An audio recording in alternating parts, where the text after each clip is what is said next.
ഒരു പക്ഷേ ഇമ്മോനെ ഡിഫീറ്റ് ചെയ്തു കഴിഞ്ഞാൽ എന്തായിരിക്കും വൺ പീസ് ലോകത്ത് സംഭവിക്കാൻ പോകുന്നത് നമുക്ക് നോക്കാം. അതിനു മുമ്പ് ആനിമെ റിലേറ്റഡ് ആയിട്ടുള്ള ഫാക്ഷൻ തിയറീസ് അറിയാനായിട്ട് നമ്മുടെ ചാനൽ ഒന്ന് ഫോളോ ചെയ്യാനും മറക്കണ്ട.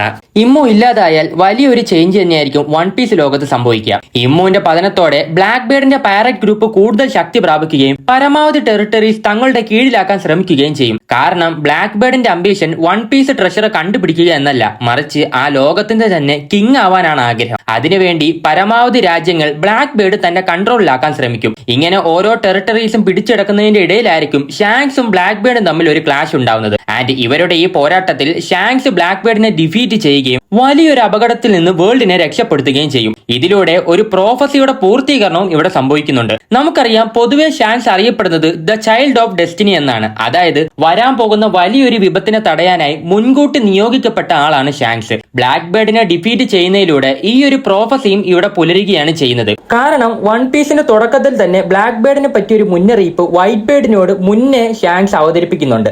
അതിനർത്ഥം ബ്ലാക്ക് ബേർഡിനെ പറ്റിയുള്ള വ്യക്തമായ ധാരണ ഷാങ്ക്സിന് അറിയാമായിരുന്നെന്ന് ഇതിൽ നിന്ന് തന്നെ വ്യക്തമാണ്. ചുരുക്കി പറഞ്ഞാൽ വൺ പീസിലെ ഫൈനൽ വില്ലൻ നമ്മൾ വിചാരിക്കുന്ന പോലെ ഇമ്മു ആയിരിക്കില്ല, മറിച്ച് അത് ബ്ലാക്ക് ബേർഡ് ആവാനാണ് സാധ്യത. കാരണം ബ്ലാക്ക് ബേർഡിന്റെ ലക്ഷ്യം ഈ ലോകം തന്നെയാണ്. നിങ്ങൾക്ക് എന്ത് തോന്നുന്നു ഗൈസ്? താഴെ കമന്റ് ചെയ്യാം.